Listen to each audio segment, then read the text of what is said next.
दर्दनाक खबर जो धारचूला से मिल रही है। सड़क हादसा हुआ है धारचूला में। यहां पर टीवी टावर के पास में 600 मीटर गहरी खाई में एक गाड़ी अनियंत्रित होकर गिर गई। वाहन में 4 लोग सवार थे। सूचना मिलते ही पुलिस और एसएसबी ने रेस्क्यू ऑपरेशन चलाया और जानकारी अभी तक ये मिल रही है कि एक शख्स का शव बरामद कर लिया, लेकिन जब 3 लोग और हैं उनका कुछ पता नहीं चल सका है। 4 लोग गाड़ी में सवार थे, एक का शव मिल गया है, 3 लोग कहां हैं इसकी जानकारी नहीं है अभी टीम के पास भी। मृतक की शिनाख्त धारचूला के निगाल पानी के जितेंद्र गुंजियाल के रूप में हुई है, लेकिन बाकी 3 लोगों की अभी तक कोई सूचना नहीं मिल पाई है। दर्दनाक हादसा टीवी टावर के पास में हुआ जहां 600 मीटर गहरी खाई में जा गिरी ये गाड़ी।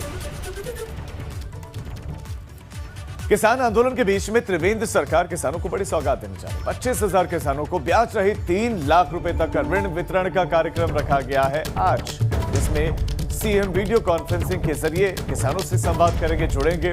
वर्चुअली ये संवाद होगा। कार्यक्रम सुबह 11 बजे देहरादून के बन्नू स्कूल में आयोजित होगा। सहकारिता विभाग की तरफ से कृषि यंत्रों की खरीद और दूसरे कृषि कामों से जुड़े हुए व्यवसाय करने वाले किसानों को चेक दिए जाएंगे। आपको बता दें कि उत्तराखंड में सरकार चुनावी मूड में है और ऐसे में किसानों को कृषि विभाग की योजनाओं का लाभ देने के बहाने पार्टी के साथ जोड़ने की कोशिश की जा रही है। ऋण वितरण कार्यक्रम 25,000 किसानों को मिलने वाला है। हमारे साथ इस खबर पर हमारे संवाददाता रवि कैंतुरा जुड़ गए। रवि, करीब 25,000 किसानों को ये बड़ी सौगात मिलने वाली है। क्या कार्यक्रम आयोजित किए गए हैं वहां पर, और इस योजना के बारे में दर्शकों को आप बताएं।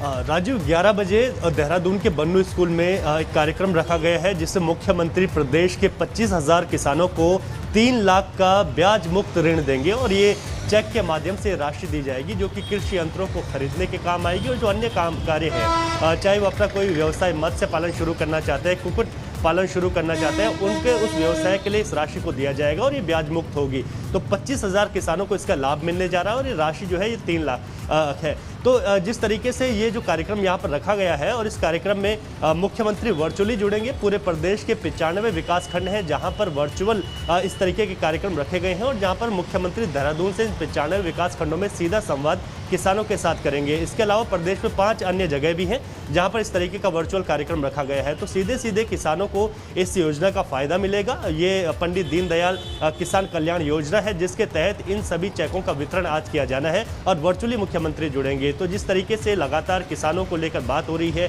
पूरे देश में किसानों और जो 3 जो नए कानून जो बने हैं उनको वापस लेने के लिए किसानों का इतना बड़ा आंदोलन है, उस बीच प्रदेश में किसानों के लिए ये बड़ी सौगात इस तरीके से भी देखी जा सकती है कि उन्हें पार्टी के साथ किस तरीके से जोड़ा जा सके, उन्हें किस तरीके से लाभ दिया जा सके, क्योंकि करीब चुनाव भी हैं और ऐसे में किसानों को अगर इस तरीके से ब्याज मेरा एक सवाल ये भी है कि इन दिनों किसान प्रदर्शन कर रहे हैं, चक्का जाम का भी ऐलान किया गया। हालांकि उत्तराखंड में चक्का जाम नहीं करेंगे ये ऐलान तो किया गया, लेकिन इससे तरह मैं इस योजना के बारे में आपसे जानना चाह रहा हूँ, क्योंकि किसानों को इस तरह की सब्सिडी, इस तरह के लोन की जो योजना है वो पहले भी चल रही थी। ऐसे में ये जो राशि है, क्या ये बढ़ाकर इस बार दी जा रही है? लोन की राशि बढ़ाई गई है, ये इसको फायदे के तौर पर देखा जा रहा है?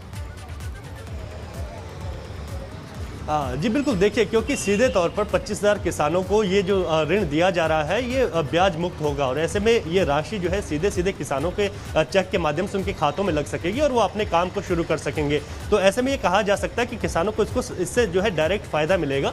और ऐसे में जो सरकार की योजना है, इससे पहले जो है कुछ किसानों को इस तरीके से ऋण को लेकर प्रधानमंत्री नरेंद्र मोदी भी पूरे देश में तमाम प्रदेशों के किसानों के साथ वर्चुअली जुड़े थे और आज जो है मुख्यमंत्री उत्तराखंड के किसानों के साथ वर्चुअली जुड़ रहे हैं। तो ऐसे में सीधे सीधे किसानों के साथ सरकार की योजनाओं को कनेक्ट करने का ये काम किया जा रहा है और ये योजना निश्चित तौर पर सरकार के लिए सफल साबित होगी, क्योंकि कई किसान इससे जुड़ सकेंगे और कई किसान ऐसे हैं जो कि चाहे कृषि यंत्रों को खरीदने की बात हो या फिर अपना व्यवसाय शुरू करने की बात हो, उसके लिए उन्हें पैसे की आवश्यकता है और ऐसे में अगर उन्हें इस वक्त पर पैसा मिलता है तो उनका व्यवसाय शुरू हो सकेगा। तो सरकार को इससे यही फायदा मिलेगा, बहुत बड़ी राहत मिलेगी इससे, इस राशि से वो अपने जो है संसाधनों को बढ़ा सकते हैं और ज्यादा बेहतर काम कर सकते हैं। रवि, आपका इस तमाम जानकारी के लिए बहुत शुक्रिया। तो हरिद्वार दौरे पर केंद्रीय शिक्षा मंत्री रमेश पोखरियाल निशंक और ब्याज रहित ऋण वितरण कार्यक्रम में वो शामिल होंगे। मेला नियंत्रण भवन में कार्यक्रम आयोजित होगा। वहीं कैबिनेट मंत्री मदन कौशिक भी मौजूद रहेंगे। केंद्रीय शिक्षा मंत्री रमेश पोखरियाल निशंक का हरिद्वार का दौरा, उनका संसदीय क्षेत्र भी है।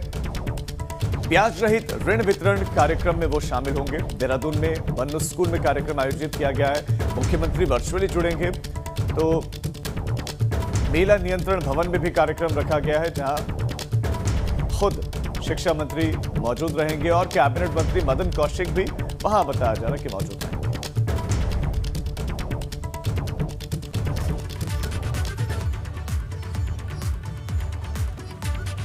अब बात करते हैं किसानों के चक्का जाम की। राकेश टिकैत ने यूपी उत्तराखंड में चक्का जाम नहीं करने की बात कही थी, लेकिन लगता है कि किसानों में इसे लेकर एक राय नहीं है। किसान नेता सरवन सिंह पंढेर ने कहा है कि दूसरे किसान संगठन यूपी उत्तराखंड में प्रदर्शन कर सकते हैं।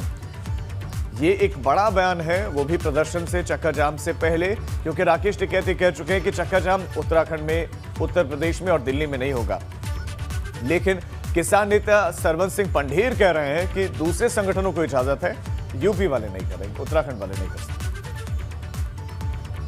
साहब ने कहा है कि वहां पे जो है बंद नहीं होगा।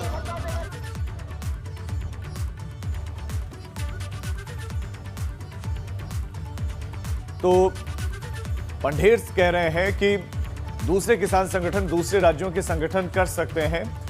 अब किसानों में एक राय और एक मत नहीं दिख रहा है यहां पर, और उनके इस बयान से अब प्रशासन को भी इस बात की आशंका है कि उत्तराखंड में भी प्रदर्शन हो सकता है।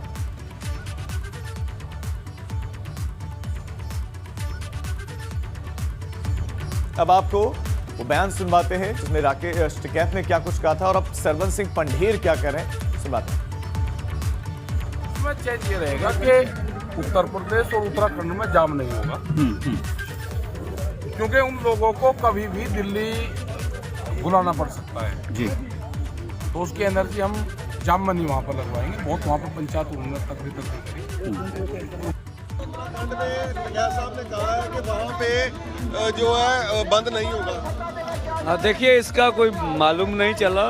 टिकैत साहब बहुत समझदार लीडर हैं, तो हार पूरी तरह सफल होगा बंद। पंजाब में हमारी ड्यूटी पूरा बंद को सफल कराएंगे। टिकैत साहब से बात नहीं हुई आपकी? ना, अभी बात करेंगे तो बताएंगे, अभी ऐसा कुछ मालूम नहीं। ऐसे यूपी और उत्तराखंड में बाकी जथेबंदियां कर सकते हैं? हाँ, क्यों नहीं, क्यों नहीं। देहरादून सचिवालय में सीएम त्रिवेंद्र सिंह रावत के सामने राज्य की उन्नत प्रजाति के ऑस्ट्रेलियन टीक और काली मिर्च के पौधों की खेती के प्रोत्साहन के लिए प्रेजेंटेशन दी गई। इस दौरान सीएम ने कहा कि किसानों की आर्थिक आय बढ़ाने में ऑस्ट्रेलियन टीक और काली मिर्च की अहम भूमिका हो सकती है। राज्य में इसको बढ़ावा देने के लिए और क्या प्रयास हो सकते हैं, इस ओर ध्यान दिया जाए। सीएम ने कहा कि इसका बहुआयामी उपयोग किस तरह से किया जा सकता है, इसकी भी जानकारी दी जाए।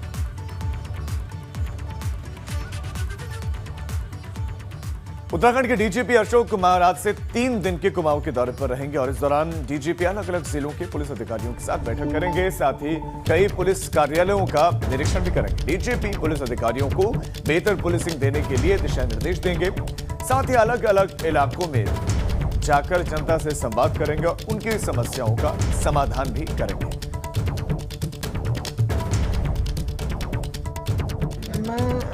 सभी कुमाऊं के सभी जनपदों में जा रहा हूँ। काशीपुर, रामनगर, अल्मोड़ा, बागेश्वर, पिथौरागढ़, चंपावत, सभी जगह मैं अपनी पुलिस लाइन, पुलिस ऑफिस को भी भ्रमण करूँगा और लोगों से भी मिलूंगा और वहाँ की जो पुलिस से संबंधित जुड़ी समस्याएं हैं उनके बारे में जो निर्णय लिए जा सकें वो लेंगे। आज अल्मोड़ा के दौरे पर पूर्व सीएम हरीश रावत स्वतंत्रता संग्राम सेनानी दौलत सिंह की मूर्ति का अनावरण करेंगे। तो अल्मोड़ा का दौरा पूर्व सीएम हरीश रावत का, वो लगातार दौरों पर है और कुमाऊं क्षेत्र में अभी वो दौरे कर रहे थे, पिथौरागढ़ से लेकर चंपावत तक, और अब अल्मोड़ा का उनका दौरा। यहां पर स्वतंत्रता संग्राम सेनानी दौलत सिंह की मूर्ति का अनावरण करेंगे हरीश रावत। कैसा रहेगा उत्तराखंड में मौसम, हम उसकी बात कर लेते हैं। उत्तराखंड में आज मौसम साफ होने की संभावना है। हालांकि प्रदेश में पिछले 2 दिनों से जमकर बर्फबारी हुई। मौसम विभाग का अब कहना है कि आज से मौसम साफ हो जाएगा। आज से अगले 8 से 10 दिन तक तो प्रदेश में अच्छी धूप खिली रहेगी। तो मौसम विभाग का ये अनुमान है कि अब से 8 से 10 दिन तक मौसम विघ्न पैदा नहीं करेगा, बाधा नहीं पहुंचाएगा, नहीं डालेगा, मौसम साफ रहेगा। तो 6 तारीख से मौसम साफ़ है और आगे 8 से 10 दिन जो है मौसम साफ़ ही रहने वाला है। तो अभी जो 24 आवर पास्ट में जो एक्टिविटी मिली है वो अच्छी रही है। ज़्यादातर जगहों में बारिश और हल्की जो बर्फ़बारी है या मध्यम दर्जे तक की बर्फ़बारी है वो मिली है हिल्स में, जो 2200 मीटर या उससे अधिक ऊंचाई के जो क्षेत्र हैं तो वहाँ पे बर्फ़बारी मिली है हल्की से मध्यम तक, और जो हमारे लोअर हाइट्स के एरियाज थे वहाँ पे रेनफॉल एक्टिविटी मिली है। तो किसानों के लिए भी बहुत अच्छा था, तो एक अच्छी इस पर मिल गई है। एक और मौसम विभाग ने आज से मौसम खिला रहने की संभावना जताई, तो वहीं दूसरी तरफ अभी भी कहीं कहीं बर्फबारी हो रही है। उत्तराखंड के 8 अलग अलग इलाकों की तस्वीरें हम आपको दिखा रहे हैं। वहां पर नजारा कैसे बदल गया है वो आप देखिए। धारचूला की तस्वीर आप देखिए, रानीखेत, विकासनगर, नैनीताल, मसूरी, औली, चक्राता, उत्तरकाशी सभी जगहों पर बर्फबारी हुई है और बर्फ की वजह से सड़क से लेकर गाड़ियों तक पर बर्फ की एक मोटी चादर दिख रही है। बर्फबारी की वजह से मसूरी में भी पर्यटक लौट आए हैं, बड़ी संख्या में पहुंच रहे हैं। औली, चक्राता, उत्तरकाशी, तमाम ऊंचाई वाले क्षेत्रों पर जहां जहां बर्फ की सफेद चादर दिख रही है वहां पर सैलानी पहुंचते हुए दिखाई दे रहे हैं और चेहरों पर मुस्कान भी है। विकासनगर के चक्राता में बर्फबारी का लुत्फ उठाने के लिए बड़ी तादाद में सैलानी पहुंचे। यहां पर ठाणा ठंडा में बर्फबारी देखकर पर्यटक झूम उठे। चक्राता में कई जगहों पर जबरदस्त बर्फ पड़ी है और बर्फबारी होने से होटल व्यवसायी बेहद खुश हैं। वहीं चक्राता में बर्फबारी से जनजीवन अस्त व्यस्त हो गया है। यहाँ का त्यूणी मोटर मार्ग लोखंडी कनासर के पास में बंद हो गया। जेसीबी की मदद से बर्फ को हटाने का काम हो रहा है, जिससे ग्रामीणों का ब्लॉक मुख्यालय से संपर्क टूट गया है।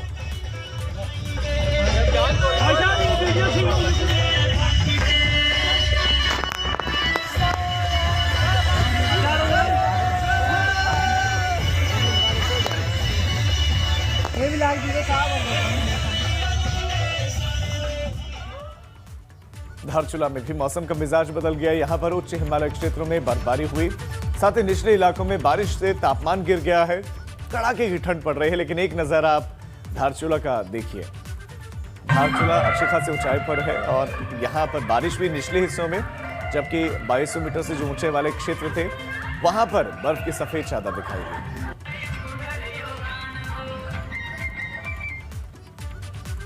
पहाड़ों की रानी मसूरी में सैलानी बर्फबारी का इंतजार कर रहे थे। कुदरत ने सैलानियों की मुराद पूरी भी कर दी। मसूरी के आसपास के इलाकों में बर्फबारी हुई है।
यमुना घाटी इलाके से भी तस्वीरें आए हैं। यहां पर भी बर्फबारी हुई।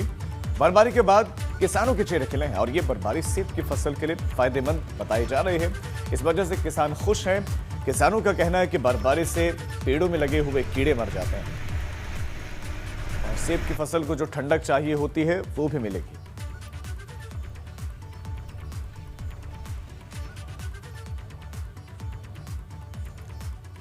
वेस्टर्न डिस्टर्बेंस के चलते मौसम काफी बदला रहा।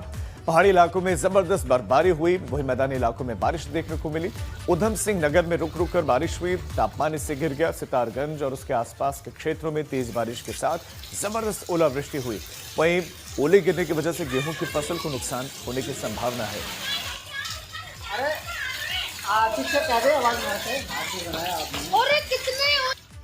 में मौसम के बदलाव होने से थोड़ा सा और काफ़ी मौसम ठंडा हो गया है बारिश होने से, और इसमें ओले भी गिर गए हैं। उससे काफ़ी भारी नुकसान हो सकता है फसल को, और पहले से ही काफ़ी किसान परेशान हैं इस फसल को लेकर, और इससे ज़्यादा ही नुकसान होने की संभावना है। कुंभ में आने के लिए रजिस्ट्रेशन करवाना होगा और रजिस्ट्रेशन के लिए पोर्टल बनकर तैयार हो गया है।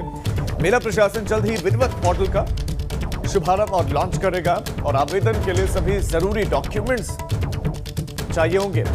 आरटीपीसीआर की 72 घंटों की नेगेटिव रिपोर्ट भी चाहिए होगी। यहां पर यह ध्यान देने वाली बात है कि आरटीपीसीआर की 72 घंटों की नेगेटिव रिपोर्ट चाहिए, एंटीजन टेस्ट की रिपोर्ट नहीं, जबकि आरटीपीसीआर की रिपोर्ट 72 घंटों की चाहिए होगी। हमारे साथ हमारे संवाददाता पंकज राणा हरिद्वार से जुड़ गए।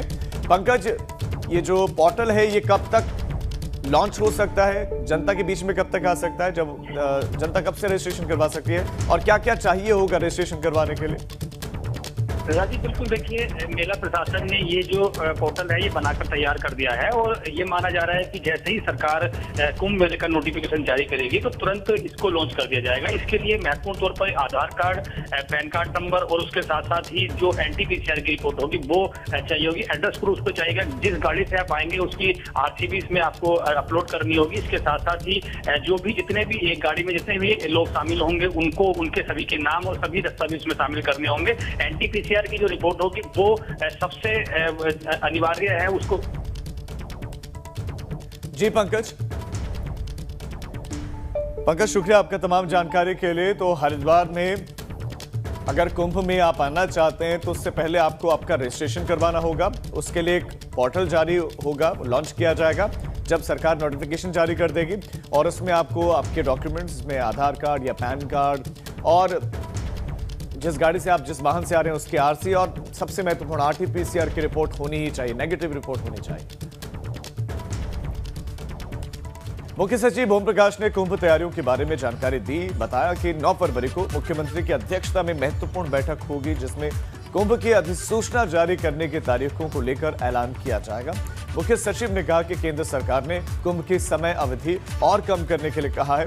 साथ ही कुंभ ड्यूटी में जुटे पुलिसकर्मी, राजस्व कर्मी, फ्रंटलाइन वर्कर्स के साथ ही कुंभ क्षेत्र में काम करने वाले ठेकेदार, दुकानदारों का भी वैक्सीनेशन किया जाएगा, और इसके लिए केंद्र सरकार की तरफ से उत्तराखंड को 1,46,000 वैक्सीन के डोज अलग से अलॉट किए गए हैं।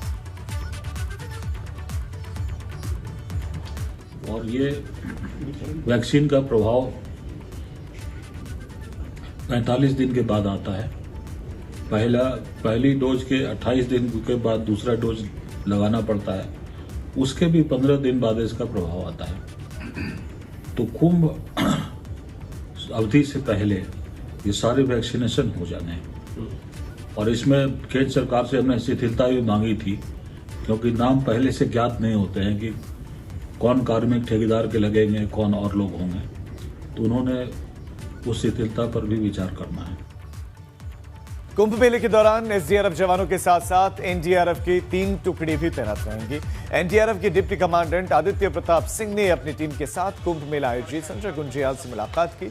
कुंभ में उमड़ने वाली भीड़ को देखते हुए टीम में हर तरफ से एक्सपर्ट जवानों को शामिल किया गया है। मैं चला के इसको चलेगी, मैं वास्तव भी करूँगा। अच्छा, मैंने देख लिया था वैसे आपको आते हुए। कुंभ मेले का सवाल है, यहाँ पर हमारी 3 टीमें डिप्लॉय की जाएंगी। जैसे कि जिला प्रशासन से लगातार हम संपर्क में हैं। जो वेन्यू है और कब से लगाई जाएंगी ये अभी तक डिसाइड नहीं है, वो जल्दी ही बता दिया जाएगा। परंतु शीघ्र ही, आज इसी सिलसिले में मैं आईजी साहब से मिलने आया हूँ, तो शीघ्र ही जल्दी यहाँ पर टीमों को तैनात कर दिया जाएगा।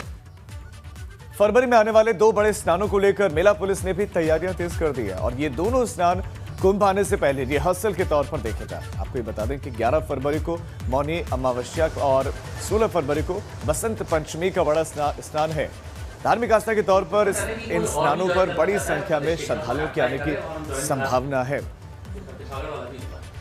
फरवरी में मुख्य स्नान के रूप में 11 तारीख को और 16 तारीख को बसंत पंचमी और मौनी अमावस्या, ये 2 स्नान है। ये स्नान पर्व के रूप में क्योंकि इसकी धार्मिक मान्यता भी है और इसमें काफ़ी बड़ी संख्या में लोग आते हैं, क्योंकि ये कुंभ वर्ष के स्नान है, तो इसलिए इसमें संख्या भी थोड़ी ज़्यादा रहेगी। और इसमें हमारे जो कुंभ मेला पुलिस टीम जो कि ऑलरेडी यहाँ पर तैनात है और उनके जितने भी एंसिलरी और जो गवर्नमेंट ऑफ इंडिया से भी पैरामिलिट्री फोर्सेज है, उनके साथ मिलकर हम ये स्नान का पुलिस ड्यूटी और सुरक्षा ड्यूटी को संपादित करेंगे।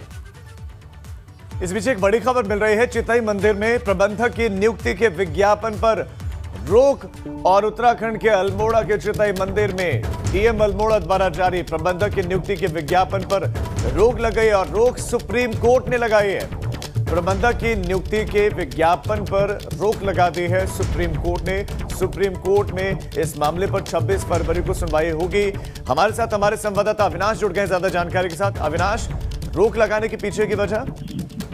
देखिए, अगर राजीव बात करती है, जो चितई मंदिर है इसकी जो पुजारी की बेटी है संध्या पंत, इन्होंने याचिका दायर की थी, जिसमें उन्होंने कहा था कि चितई मंदिर का जो स्वामित्व है उसको सरकार के हाथ में नहीं दिया जा सकता है, क्योंकि ये मंदिर उनके पूर्वजों ने बनाया था और ये पूरी तरीके से निजी है। इसका उन्होंने दस्तावेज भी पेश किया है। और इसी के बाद अगर बात करें तो उत्तराखंड हाईकोर्ट में उन्होंने पुनर्विचार याचिका दायर की है, क्योंकि उत्तराखंड हाईकोर्ट ने आदेश दिया था कि इस मंदिर में प्रबंधन समिति के निगरानी में इस काम काज होना चाहिए। इसी को लेकर सुप्रीम कोर्ट आए। सुप्रीम कोर्ट ने फिलहाल उनके कागज को देखते हुए स्टे लगा दिया है और जो डीएम है वहां के उनको नोटिस जारी किया है और पर्यटन सचिव को नोटिस जारी किया है कि उनका क्या जवाब है, सरकार का क्या जवाब है। इसके बाद 26 फरवरी को सुप्रीम कोर्ट दोबारा सुनवाई करेगा। जी अविनाश, शुक्रिया आपका इस तमाम जानकारी के लिए।